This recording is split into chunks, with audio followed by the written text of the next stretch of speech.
இந்தோனேஷியாவில் 280 பேருடன் சென்ற சொகுசு கப்பலில் பயங்கர தீ விபத்து ஏற்பட்டுள்ளது. இதில் பலர் உயிரிழந்துள்ள நிலையில் மனதை பதைபதைக்க வைக்கும் அந்த காட்சிகளை முதலில் பார்க்கலாம்.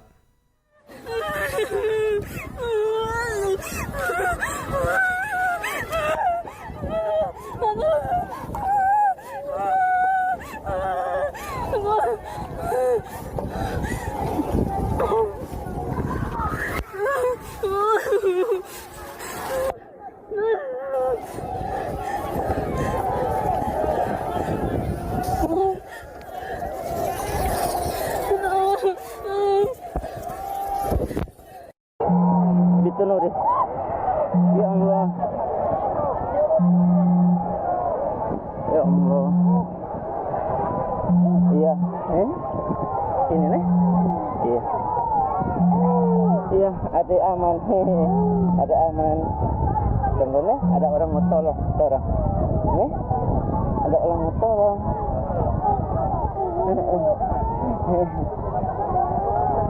Iya. Kenapa ada perahu kemari? Ada perahu. Ya Allah, ya Rob. Ya Allah.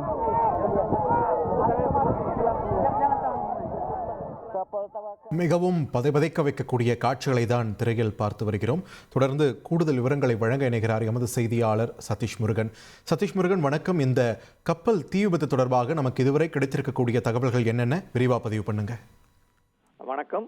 Indonesia நாட்டில் இருக்கக்கூடிய நார்த் சுலவேசி தீவிலிருந்து இன்று மதியம் புறப்பட்ட சொகுசு கப்பலில் 280 சுற்றுலா பயணிகள் மற்றும் அங்க இருக்கக்கூடிய பொதுமக்கள் பயணித்திருக்கிறார்கள். மதியம் 1 மணி அளவில் கடற்கரை நடுக்கடலில் சென்று கொண்டிருந்த கப்பலில் திடீரென தீ விபத்து ஏற்பட்டிருக்கிறது. உடனடியாக தீ மலமளவென பரவியதை தொடர்ந்து அந்த கப்பலில் இருந்த பொதுமக்கள், குழந்தைகள், கர்ப்பிணி பெண்கள் என ஏராளமானவர்கள் இருந்திருக்கிறார்கள். அடுத்தடுத்து தங்கள் உயிரை காப்பாற்றிக் கொள்வதற்காக அந்த கப்பலில் இருந்து குதிக்கக்கூடிய காட்சிகளை தான் நாம் சற்று முன்பாக பார்த்தோம். இந்த பதப்பதைக்கும் காட்சிகள் அனைத்துமே அந்த கப்பலில் பயணித்த பொதுமக்களும் சுற்றுலா பயணிகளும் தங்கள் செல்போனின் மூலமாக எடுத்த காட்சிகளே ஆகும். குறிப்பாக இன்று மதியம் நடைபெற்ற இந்த விபத்தை பொறுத்தவரையில 280 பேர் இதுவரை அதில் பயணித்திருப்பதாகவும் 150க்கும் மேற்பட்டோர் இதுவரை மீட்கப்பட்டிருப்பதாகவும் தெரிவிக்கப்பட்டிருக்கிறது. எனினும் நூற்றுக்கணக்கானோர் தற்போது வரை மாயமாகி இருப்பதாகவும் அவர்களை கடலில் தேடும் பணி தீவிரமாக நடைபெற்று வருவதாகவும் தெரிவிக்கப்பட்டிருக்கிறது.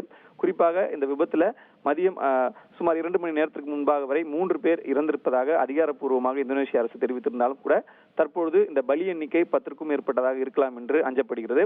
குறிப்பாக இந்த மீட்பு பணியில் 2 கப்பல்கள் ஈடுபடுத்தப்பட்டிருக்கிறார்கள்.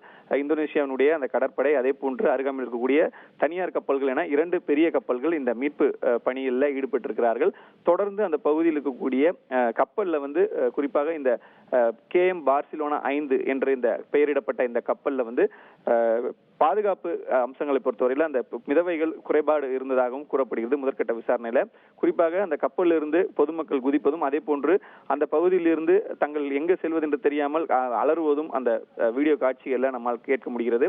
எனவே இந்த பாதுகாப்பு குறைபாடுகளை பொறுத்தவரையில அளவுக்கு அதிகமாக இந்த கப்பல்ல பொதுமக்களும் சுற்றுலா பயணிகளும் ஏற்றப்பட்டார்களா, அல்லது அதிக அளவில் அந்த பாதுகாப்பு அம்சங்கள் இடம்பெறவில்லையா, அதாவது மிதவை கப்பல்களாக இருக்கட்டும், தனிநபர் பயன்படுத்தக்கூடிய அந்த பிளாஸ்டிக் மிதவைகளாக இருக்கட்டும், இது போன்ற பாதுகாப்பு குறைபாடுகள் இருந்தன என்பது குறித்து தொடர்ந்து இந்த விசாரணையானதும் நடைபெற்று வருகிறது. எனினும் தற்பொழுது இந்த மதியம் சுற்றுலா சென்ற இந்த பயணிகள் இதில் இந்த விபத்தில் சிக்கியிருப்பது பெரும் சோகத்தை ஏற்படுத்தியிருக்கிறது என்றே சொல்லலாம். நன்றி சதீஷ் முருகன், உங்கள் விரிவான தகவல்களுக்கு.